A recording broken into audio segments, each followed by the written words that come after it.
할렐루야. 한 주간도 말씀으로 시작하는 여러분에게 하나님의 은혜와 평강이 가득하시길 주님의 이름으로 축복합니다. 계속해서 출애굽기의 말씀을 함께 묵상합니다. 10번째 재앙이 애굽 땅에 또 임하게 되고 그것으로 인하여서 벌어지는 여러 가지 현상들, 그 가운데서 발견할 수 있는 것은 하나님께서 세상을 주관하고 계신다라고 하는 겁니다. 하나님은 우리의 주인이시고 그 주인이신 하나님께서 품으신 뜻이 있어서 우리를 향하여 그것을 주시고 역시 세상을 향해서 주시며 세상을 향한 하나님의 뜻은 반드시 이루어진다라고 하는 그 사실들에 대해서 우리는 기억하게 됩니다. 오늘 본문을 통해서 주시는 교훈 몇 가지를 살펴보겠습니다. 첫 번째는 하나님의 뜻은 악인에 대한 심판입니다. 첫 번째, 하나님의 뜻은 악인에 대한 심판. 강력한 제국을 바로가 애굽 땅에서 실현했습니다. 자기가 태양신의 아들이라고 하는 그런 생각으로 아주 거침없이 여러 가지 행동들을 했습니다. 특별히 모세와 하나님 앞에서 그런 행동을 했습니다. 모세가 하나님의 뜻을 받아서 이 바로 앞에 나아가 하나님의 뜻을 전했지만 이 바로는 하나님의 뜻을 받고도 그것에 대해서 콧방귀를 뀌며 우습게 여기고 또 조롱하고 우롱하기까지 했습니다. 사실 바로가 보았던 것은 모세의 남루한 노예의 모습이었을 것입니다. 그래서 하나님을 인정하지 않았습니다. 모세가 지팡이로 뱀을 만들고 또 나일강을 피로 물들였을 때도 동요하지 않았고, 도리어 애굽의 이 술사들을 동원해서 같은 기적을 보여주면서 오히려 자기가 이겼다라고 그렇게 생각을 했습니다. 하지만 이후에는 더 강도 높은 재앙들이 애굽 땅 가운데 들이닥쳤죠. 모든 식량과 가축을 잃게 되었고, 심지어는 빛이 없어지고 어둠 가운데 있어서 살 소망이 없어진 것 같은 그러한 모습을 경험하기도 했었습니다. 이제는 더 심하게 모든 장자들이, 각 집의 장자들이 같은 날 죽는 그러한 재앙까지도 경험하게 된 겁니다. 하나님을 불순종하면 그러한 경험을 할 수밖에 없는 겁니다. 하나님은 결코 계획하신 그 일들을 중도에 포기하는 일이 없으시기 때문에 그렇습니다. 29절부터 30절 말씀 다시 보겠습니다. 밤중에 여호와께서 애굽 땅에서 모든 처음 난 것 곧 왕이 앉은 바로의 장자로부터 옥에 갇힌 사람의 장자까지와 가축의 처음 난 것을 다 치심에 그 밤에 바로와 그 모든 신하와 모든 애굽 사람이 일어나고 애굽에 큰 부르짖음에 있었으니 그 나라에 죽임을 당하지 아니한 집이 하나도 없었습니다. 10번째 재앙이 터졌을 때 애굽 땅에서 일어났던 그 사람들의 이 상황들에 대해서 이렇게 얘기하고 있습니다. 그때는 딱 집어서 밤이라고 얘기합니다. 밤중에. 밤이란 성경 속에서 심판을 상징하는 단어로 많이 사용되어 오고 있습니다. 그 밤 하나님의 사자들이 이 애굽의 장자들을 쳤습니다. 애굽의 모든 집안의 장자들이 죽었습니다. 바로의 아들도 죽었습니다. 심지어 옥에 갇힌 사람의 장자까지도 죽고 가축의 초태생들, 첫 번째 태어난 것들까지도 죽임을 당했습니다. 사실 바로는 하나님에 대해서 알지 못한다라고 그렇게 얘기했고, 그 얘기를 전했던 이 모세와 아론을 비웃기까지 했습니다. 출애굽기 5장 2절 말씀을 보면 바로가 이르되 여호와가 누구에게 내가 그 목소리를 듣고 이스라엘을 보내겠느냐? 나는 여호와를 알지 못하니 이스라엘을 보내지 아니하리라. 하나님을 알지 못한다고 그렇게 얘기하던 그가 이후에 재앙이 점점 심해지니까 그가 보였던 태도는 하나님의 말씀에 대한 무조건적 순종이 아니라 타협입니다. 하나님과 협상을 시도했습니다. 그렇지만 그러한 태도는 결국 하나님께 대한 하나님을 우롱하는 듯한 그러한 모습으로 비춰질 수밖에 없었던 겁니다. 그러나 하나님께서는 계속해서 완악한 마음을 고수하는 바로를 하나님께서 더 강하게 치셨습니다. 이제 그 재앙에서 누구도 피할 수 없는 그런 상황이 되었습니다. 그리고 그 모든 재앙 속에 들어가자 애굽 모든 나라 모든 백성들 속에 통곡 소리가 가득했습니다. 그 밤에 통곡 소리가 가득했습니다. 10번째 재앙이 있었던 그 밤, 어떻게 보면 이 애굽 사람들에게 있어서 그 밤은 전날 밤과 다르지 않은 밤이라고 생각하며 잠을 청했을 것입니다. 밤에 사람들이 주로 하는 일은 편안하게 이불 속에 누워서 잠을 자는 거죠. 아무 생각 없이 편안하게 그날 밤도 잠들었었을 것입니다. 다른 날 밤과 다르지 않다라고 그렇게 생각했었을 것입니다. 그러나 그날 밤 이스라엘 백성들은 잠들지 않고 깨어 있었습니다. 그것이 차이였죠. 모든 애굽 사람들은 밤에 일어나서 자식의 죽음을 확인하고 이 통곡하기 시작했습니다. 평안하다 생각했던 그 밤이 이제는 슬픔의 밤, 고통의 밤, 최고의 고통의 밤, 그런 밤이 되었던 것입니다. 하나님의 심판이 얼마나 처절하고 철저했는지 그것에 대해서 보여주고 있습니다. 종말의 날 주님께서 예언하신 그 종말의 날도 이와 같을 것입니다. 사람들이 잠들어 있을 때 주님은 오신다고 말씀하셨습니다. 도적같이 오실 것이다 라고 말씀하셨습니다. 이스라엘 백성들이 깨어 있었던 것처럼 우리도 마지막 때에 근신하여 깨어 있는 그러한 모습으로 우리들의 삶을 살아야 할 줄로 믿습니다. 우리는 때로는 평안함이 당연하다라고 그렇게 생각하고 언제나 평안할 것이다, 안락할 것이다 라고 생각하지만 하나님의 은혜가 있기 때문에 이 시간도 평안함이 있는 것이고 하나님의 은혜가 있기 때문에 이 시간도 우리 가운데 안락함이 있다라고 하는 사실, 그것도 함께 기억해야만 합니다. 그렇습니다. 우리는 하나님의 보호 없이는 한순간도 평안할 수 없습니다. 어제도 하나님의 은혜 때문에, 오늘도 하나님의 은혜 때문에, 내일도 하나님의 은혜 때문에 우리는 살아왔고 살고 그리고 또 살아가게 될 것입니다. 그렇기 때문에 우리는 날마다 오늘도 하나님께 평안과 보호를 구해야 할 줄로 믿습니다. 하나님에 대한 이러한 인식이 없는 사람들, 하나님의 말씀에 대해서 조롱하고 우롱하는 태도를 보이기까지 하는 그 악인들에게 결국 임할 것은 하나님의 심판입니다. 그것이 하나님의 뜻이고 창세부터 지금까지 주님 다시 오시는 그날까지 계속해서 이어지고 곧 실행되어질 그것이다 라고 하는 사실을 기억하면서 오늘도 우리는 하나님의 은혜를 구하기를 소망합니다. 두 번째, 하나님의 뜻은 자기 백성에 대한 구원입니다. 역사상 단 한 번도 노예 공동체가 탈출에 성공한 일은 없습니다. 민족 전체가 탈출한 일은 없습니다. 개개인이 탈출한 일들은, 소규모의 인원이 탈출한 일들은 있을지 모르지만 노예로 살았던 민족 전체가 탈출했다는 얘기는 없습니다.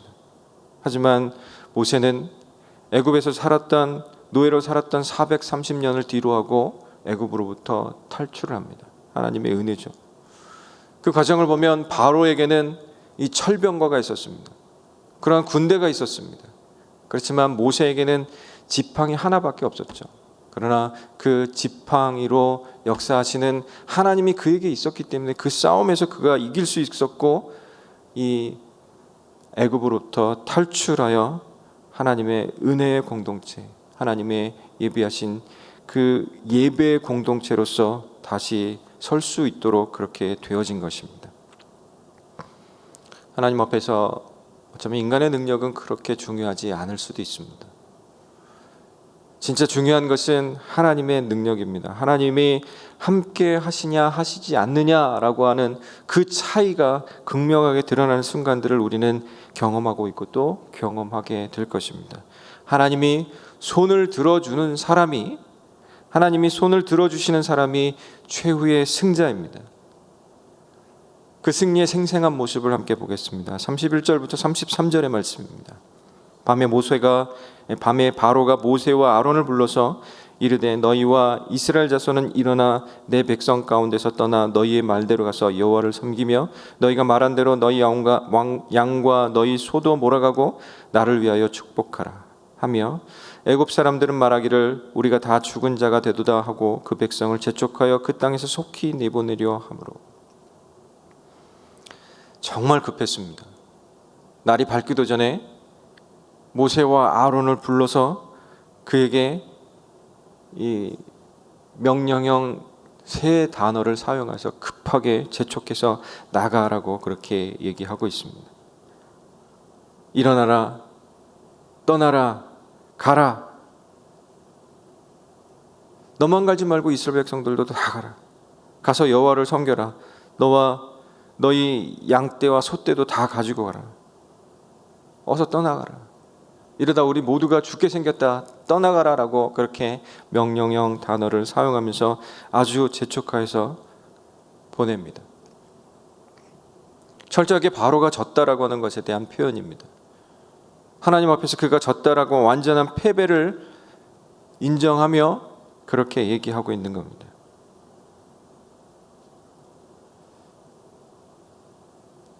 모세와 아론은 하나님이 말씀하신 대로 그가 이제 얻게 될 것을 모두 다 얻으면서 그 출애굽하게 되는 것입니다.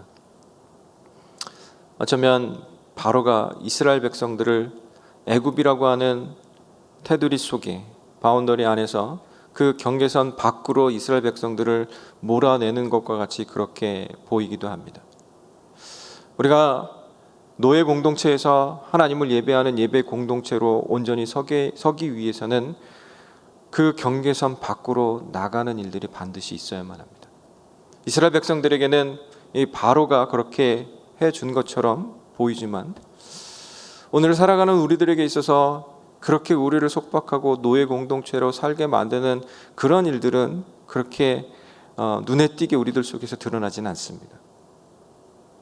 요즘에 좀 그런 생각들을 좀 많이 해보았습니다. 나를 휘감고 있는 그런 것은 무엇일까? 생각해 보면 안락함이라고 하는 것, 안락함이라고 하는 것이 이 바운드리를 이루었고 또 경계선을 쳐서 그 경계선 밖으로 나가면 이 안락함이 없어질 것이다라고 하는 그런 생각을 하기도 합니다. 실상 하나님을 온전히 예배하고 하나님을 예배하는 일들이 더 확장되어지도록 만들기 위해서는 어떻게 보면 그 안락함이라고 하는 경계선을 뚫고 그 넘어가야 하는 일들이 반드시 필요하다라고 하는 생각을 합니다. 그래서 오늘날 우리 그리스도인들 모두에게도 마찬가지입니다. 어쩌면 그 안락함이라는 것을 이용해서 사탄이 우리가 그 노예와 같은 그 습성을 유지하며 살도록 만들지도 모릅니다. 각자의 상황과 현실 속에서 한번 생각해 보시면 좋겠습니다. 제가 적용할 부분이 다르고 여러분이 적용할 부분이 다를 수 있기 때문에 그렇습니다. 어쨌든 우리는 경계선 밖으로 나가는 일들이 반드시 필요합니다. 그래야만 하나님이 약속하신 것이 성취되어지고 일을 이루어지는 것을 볼 수가 있습니다. 예수님께서 십자가에 죽으시고 부활하셨을 때 그리고 승천하시면서 제자들에게 약속하셨죠. 땅끝까지 이르러 내 증인이 되리라 하시면 내가 너와 함께 하겠다라고 약속을 하셨는데 이스라엘 백성들이 이 제자들이 예루살렘에 한번 머물러 있으라고 하는 거예요. 그때 박해가 일어났고 어쩔 수 없이 그들이 각 지역으로 흩어지면서 하나님 나라는 그렇게 확장되어지고 교회들이 세워진 것을 보게 됩니다. 그렇게 하나님의 약속은 성취되었습니다. 경계선 밖으로 나가는 사람들을 통하여서 그렇게 하나님의 약속이 성취되어진 것입니다. 이스라엘 백성들은 그렇게 경계선 밖으로 나갈 수 있게 되었고 그곳에서 하나님을 만나고 하나님을 온전히 예배하는 그러한 모습으로 이스라엘 백성들이 서게 된 것입니다. 하나님은 이 과정을 통해서 이스라엘 백성들을 당신의 소유로 완전히 인정하고 받아들이셨습니다. 이스라엘 백성들을 장자로 삼아주셨습니다. 그리고 하나님은 이스라엘 백성들을 모든 나라 민족 가운데서 특별한 소유로 삼아 주셨습니다. 예수 그리스도를 통해서 우리도 역시 그 경계선 밖으로 불러내어 주시고, 그리고 우리를 거룩한 나라여 소유된 백성으로 삼아 주셨다라고 한 사실을 오늘 아침에 우리가 함께 기억했으면 좋겠고, 그러한 모습으로 오늘 하루도 함께 살아가는 은혜가 우리 가운데 있기를 간절히 소망합니다. 이렇게 최악의 재앙을 경험해야 그제서야 깨닫고 뉘우쳐 돌이켜서 하나님의 축복과 보호를 구하는 것이 사람의 모습인지도 모르겠습니다. 오늘 31절과 32절 말씀에서 보면 바로는 너희 말대로 라고 하는 말을 2번이나 합니다. 이제서야 하나님의 말씀을 인정하는 거죠. 이제서야 하나님의 말씀에 대해서 순종하는 겁니다. 더 이상 타협이나 협상이 아니라 하나님이 말씀하신 대로 그대로 해라라고 그렇게 바로가 인정하며 얘기합니다. 바로의 백성들은 하나님 앞에서 더 버텼다가는 다 죽을 수밖에 없겠구나라고 하는 그런 공포에 휩싸이고 그리고 하나님의 백성들이 떠나가기를, 그래서 자기들이 살기를 그렇게 바랍니다. 하나님의 영광과 하나님의 거룩함을 경험하면 하나님께 대하여서 경외하는 마음을 갖지 않을 수 없습니다. 오늘도 하나님의 영광 가운데 거하기를 소망합니다. 하나님의 거룩을 경험하며 하나님께 대한 경외하는 마음으로 하나님께 나아가고 또 하나님의 말씀들을 지켜 행할 줄 아는 저와 여러분, 우리 새생명 비전교회 모든 성도들이 될 수 있기를 간절히 소망하고 축복합니다. 하나님의 구원은 여기서 끝나지 않습니다. 하나님의 구원은 계속해서 연속적으로 일어나는데요, 34절에 이렇게 말씀하고 있습니다. 그 백성이 발교되지 못한 반죽 담은 그릇을 옷에 싸서 어깨에 매니라. 이 행동은 하나님께서 이미 앞에서 예언한 대로 행하는 겁니다.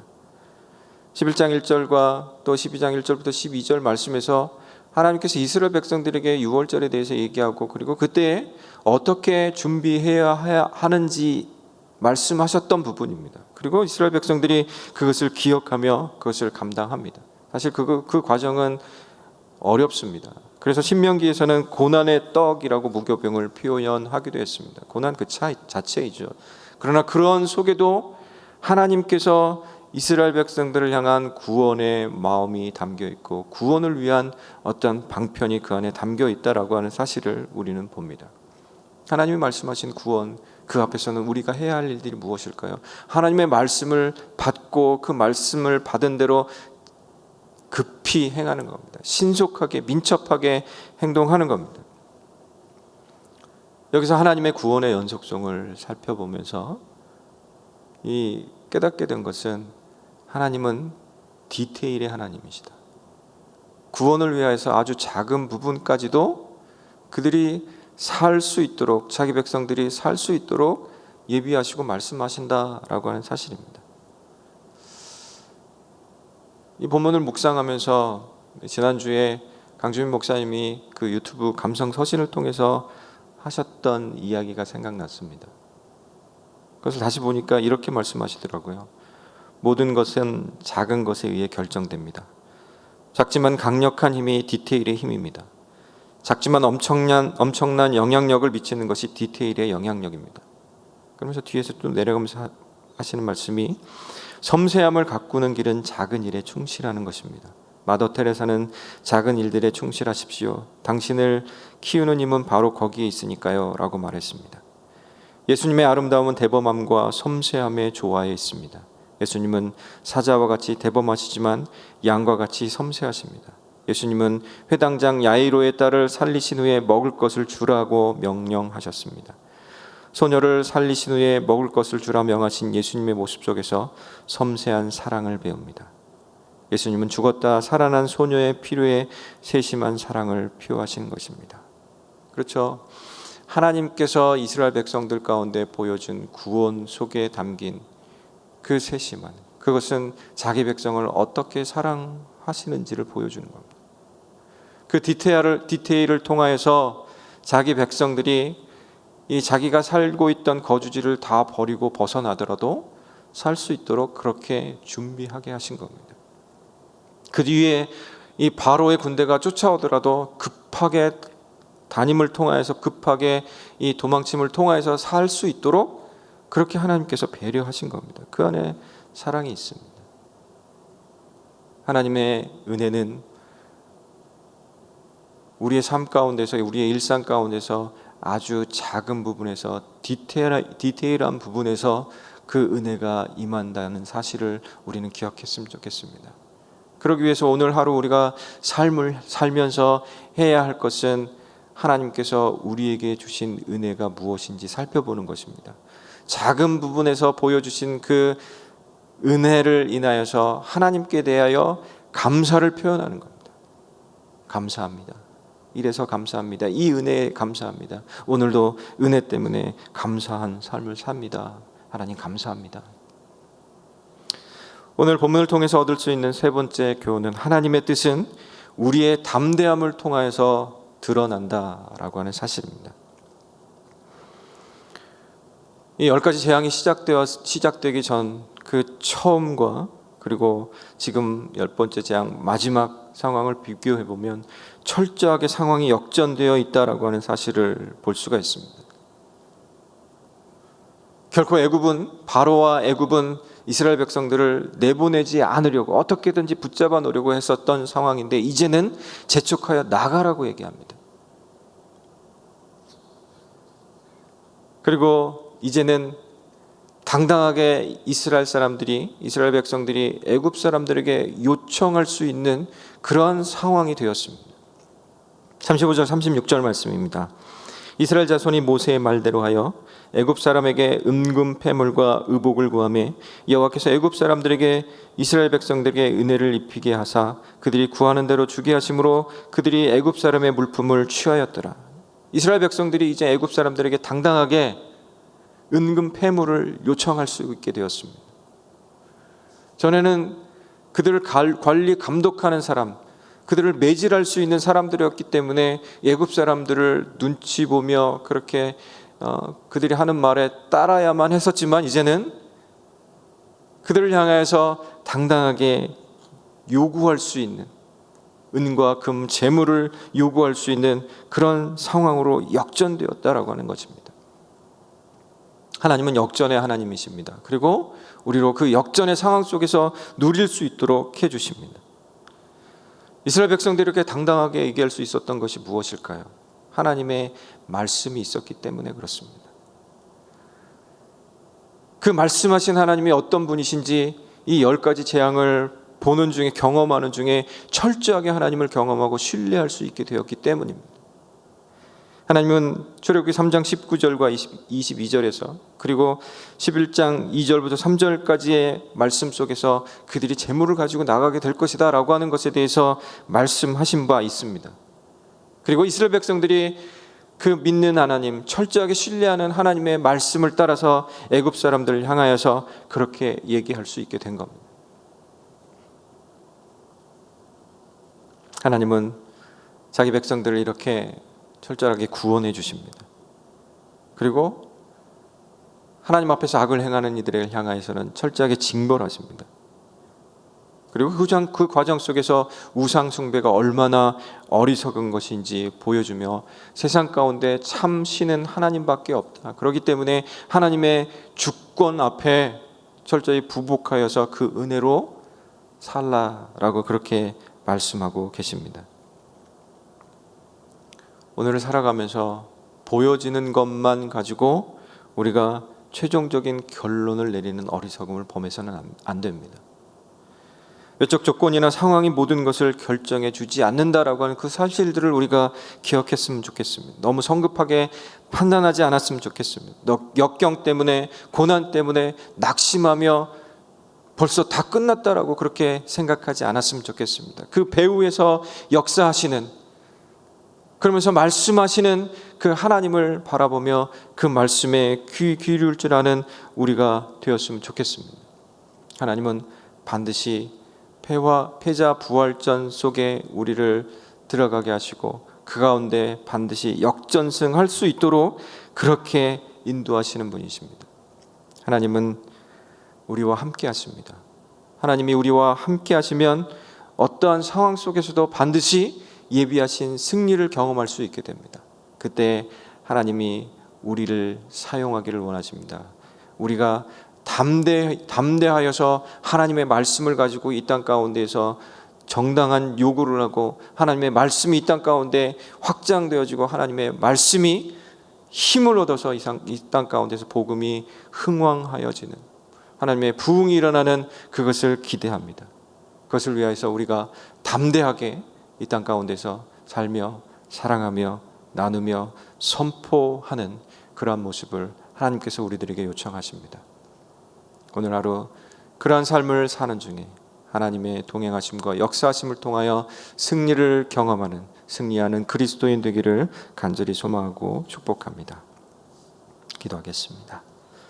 하나님 감사합니다. 하나님의 마음은 악인을 향한 심판이며 하나님의 뜻은 우리의 구원이며 그 하나님의 뜻이 드러나지기 위하여 우리를 사용하시되 담대함으로, 성령 안에서 우리가 담대함으로 그것을 감당하게 하시는 줄 믿습니다. 오늘 보여주신 이 말씀을 통해서 오늘 하루 삶을 사는 동안에 하나님께서 가라 하신 그곳을 향하여 갈 수 있도록 경계선을 넘어가며 그것을 그 자리에서 하나님을 온전히 예배하고 하나님의 영광스러운 모습을 이 땅 가운데 드러내 보여주는, 선포하는 그런 우리들이 되어질 수 있도록 하나님 인도하시고 또 인도하여 주시옵소서. 새생명 비전교회를 사랑하여 주시니 감사합니다. 세워주신, 사랑하시기 때문에 세워주신 강준민 목사님 영육간에 강건케 하여 주시고 하나님께서 교회를 통해서 이루시고자 하는 그 일들이 온전하게 이루어질 수 있도록 인도하여 주시고 특별히 감사를 통해 하나님께 영광 돌리는 공동체로 세워주셨사오니 우리 가운데 감사가 끊이지 않게 일어나게 하시고 감사를 감사로 표현할 수 있도록 주님께서 인도하시고 축복하여 주시옵소서. 오늘 선교지 독일을 위하여 기도합니다. 서명효 선교사님, 윤보영 선교사님, 하나님께서 함께하여 주셔서 그 교회가 말씀 안에서 든든히 서며 부흥할 수 있도록 하나님 인도하여 주시고 지금 이사를 계획하고 있는데 재정과 적합한 집이 나타날 수 있도록 하나님께서 인도하여 주시옵소서. 자녀들에게도 주님께서 함께하여 주시고 그 하나님의 인도하심을 통해서 자녀들이 지혜와 은혜 가운데 잘 형통하게 살 수 있도록, 성장할 수 있도록 주님 인도하여 주시옵소서. 주님께서 우리의 삶과 또 사역과 우리의 일터를 축복하시니 감사하옵고 그 모든 자리에서 영광 받으실 우리 주 예수님 이름으로 기도드리옵나이다. 아멘. 하늘에 계신 우리 아버지여, 이름이 거룩히 여김을 받으시오며 나라에 임하오시며 뜻이 하늘에서 이룬 것 같이 땅에서도 이루어지이다. 오늘날 우리에게 일용할 양식을 주옵시고 우리가 우리에게 죄 지은 자를 사하여 준 것 같이 우리의 죄를 사하여 주옵시고 우리를 시험에 들게 하지 마옵시고 다만 악에서 구하옵소서. 대개 나라와 권세와 영광이 아버지께 영원히 있사옵나이다. 아멘.